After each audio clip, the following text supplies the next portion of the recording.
conférence de presse, vous avez annoncé que les chauves-souris transmettaient le coronavirus, alors que jusque-là, tout le monde parlait du pangolin.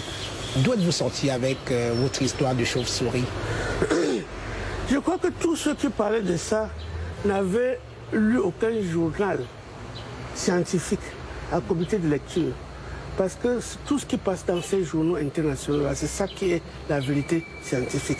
La vérité scientifique, ce n'est ni la rumeur, ni les commentaires des commentaires, c'est les faits. Les faits sont têtus. Et quels sont ces faits? Quels sont les faits aujourd'hui? Les faits, c'est que le corona existe depuis longtemps. Moi-même, j'ai 1200 séros, des sérums positifs dans notre sérothèque. Comme vous avez vu, nous les gardons à partir des chauves-souris du Cameroun, qui avaient des coronas, mais qui n'étaient pas des coronas avec la même virulence. Ce nouveau corona qui est né en Chine, peut-être il a déjà changé de génome au niveau de Paris, peut-être il a encore changé au niveau de Yaoundé. Nous sommes en train de suivre. Ce que je disais, c'est qu'actuellement nous avons 200 cas. Oui. Si par malchance, ce génome-là rentre avec la transmission interespèce, si ça passe chez la chauve-souris, c'est qu'on est tous morts. Parce qu'on a 500 000 chauves-souris qui sont des porteurs sains. Et s'ils ont cette variété-là, ce mutant-là, c'était mutant. Ce n'est pas que le corona n'existait. J'ai des coronas là-bas au ministère, dans nos laboratoires. Mais le 19 est né en Chine. Pour le moment, les scientifiques pensent que c'est parti de la chauve-souris. Même si c'est passé par le pangolin ou par le serpent, ce qui est sûr, c'est qu'au ministère de la Recherche, j'ai 1200 corona sortis des chauves-souris de la ville de Yaoundé. Donc, ça me fait... C'était une petite conclusion. Je disais, il faut qu'on fasse attention. Et c'est ça que les gens ont retenu. Non, c'est notre culture peut-être pour certaines personnes de manger les chauves-souris. Mais actuellement, c'est très déconseillé. Oui. Parce que nous, les hommes, maintenant, nous avons un nouveau corona. Et si nous passons ça à la chauve-souris, qui va aussi peut-être passer ça au pangolin, qui va aussi passer... Ce que nous demandons aux Camerounais, vraiment, actuellement là, laissons ces animaux-là un peu tranquilles. Alors, comment allez-vous faire justement contre ces chauves-souris? Et je rappelle que j'ai découvert dans l'enceinte de votre propre ministère quelques nids de chauves-souris. Ça craint. Nous sommes en train de travailler avec le ministre de la Forêt pour savoir ce qu'on va faire. Il y a des méthodes scientifiques pour les éloigner. Mais ceux qui sont au ministère de la Recherche, nous les avons d'abord gardés pour étudier.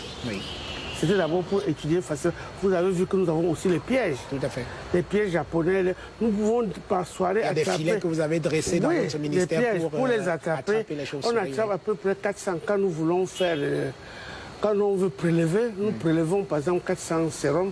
Après on étudie, on voit ce que c'est. Mais nous, il y a des choses qu'on fait pour étudier. Mais ce n'est pas pour manger. Oui. Mais vous-même, vous savez que...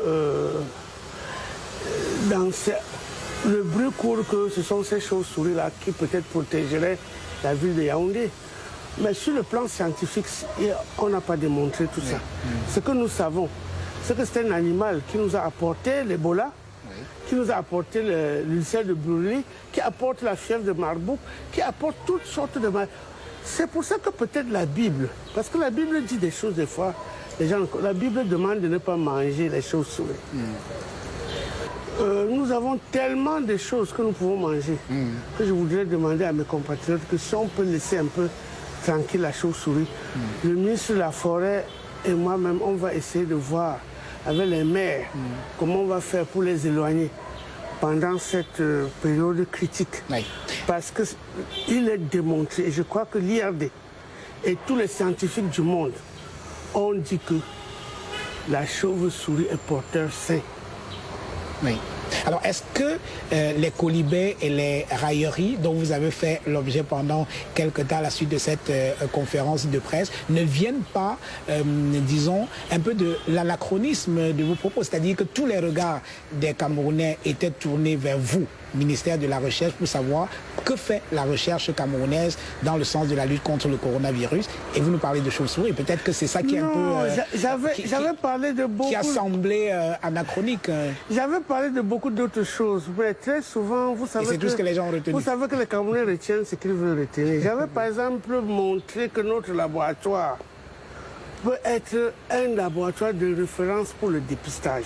Oui. Et que nous pouvons même faire des dépistages en campagne. Nous en avons la capacité, nous avons les appareils. Il ne nous manque que le consommable. C'était ça en fait ce jour-là, pour dire qu'il faut faire le dépistage massif. Et que tous ceux qui seraient positifs, on devait les confiner en premier. C'était ça le sens. Et j'ai dit qu'actuellement, nous sommes aussi en train de suivre dans les chauves-souris pour tout faire pour qu'il n'y ait pas cette transmission interespèce. Oui. Mais je crois que le journaliste qui a présenté a plutôt présenté la chauve-souris comme numéro 1. Non. La chauve-souris serait maintenant un transmetteur, c'est-à-dire que ce serait une transmission qui n'est pas importée, qui serait endogène. Alors que jusqu'ici, tous les autres cas, je ne voudrais stigmatiser personne, mais tous les autres cas au Cameroun sont des cas importés. Oui. Mais on en est déjà à 200 quelque chose. 300. 300, oui. Ça évolue d'heure en heure. Pendant que nous parlons là, ça évolue. Oui. Mais imaginez-vous si nous avons 500 000 porteurs sains et les chauves-souris qui se promènent, qui peuvent éjecter partout. Ces cas-là ne seraient pas des cas importés. Ce seraient des cas que nous connaissons, endogènes, et que nous n'avons donc pas pris. On dit que gouverner, c'est prévoir. Nous essayons de prévoir que qu'est-ce qui va arriver si. Pour le moment, grâce à Dieu, nous n'avons pas encore cette transmission interespèce. Mais nous suivons avec le ministre de la Forêt. On va tout faire pour que ça n'arrive pas. Parlons maintenant de la visite que vous avez effectuée il y a quelques jours. Vous avez ouvert les portes de l'Institut de recherche médicale et d'études en plantes médicinales. Donc vous avez ouvert les portes des laboratoires de cet institut à la presse camerounaise et vous avez présenter les machines de cet institut-là, capables, disiez-vous avec vos collaborateurs, de produire, entre autres, de la chloroquine. Votre question, il y a tellement de questions là-dedans. Je voudrais d'abord, dès le départ, dire que vraiment, j'étais même plutôt heureuse qu'enfin les journalistes, les Camerounais s'intéressent à ce que les chercheurs peuvent faire. J'ai plutôt pris ça comme un espoir, c'est-à-dire que comme une expression de l'espoir que les Camerounais mettent en leurs chercheurs pour trouver des solutions à ce grave problème, à cette pandémie. Donc j'étais plutôt heureuse de voir que nos compatriotes savent que tout comme les lions indomptables, comme je le dis, nos chercheurs sont aussi des lions. Ils ont le fighting spirit. Ça veut dire qu'avec peu de choses, ils arrivent à faire beaucoup de choses. Je veux vous dire que nous gagnons beaucoup de prix à l'international. Ce n'est pas le moment d'y parler. Avec peu de moyens, ils font beaucoup de choses. Par exemple. Par exemple, je veux vous dire que nous avons gagné 4 médailles d'or au Salon international de Genève. Et parmi ces médailles d'or, nous avons présenté le sorgho. Un sorgho qui a été créé à l'Irak. Et ce sorgho-là, c'est ça qui donne ce goût spécifique à notre Guinness. Quand vous buvez la bière Guinness au Cameroun, ça ne ressemble à aucune Guinness nulle part. Parce qu'ils achètent la matière première aux paysans du Nord Cameroun. Et pour cette année, ils ont acheté pour 3 milliards. 3 milliards de sorgho 3 milliards de sorgho à nos paysans. Ça, c'est des choses que la recherche fait. Mais souvent, les gens ne sont pas au courant. Revenons au coronavirus, Madame la ministre. Le ministère de la Recherche aujourd'hui, grâce à ses laboratoires, produit de la chloroquine. Nous pouvons produire la chloroquine et de l'azithromycine. Actuellement, on dit que quand un médicament a une efficacité certaine, Parce que le professeur Raoul qui en Cette parle, efficacité est encore sujet à caution.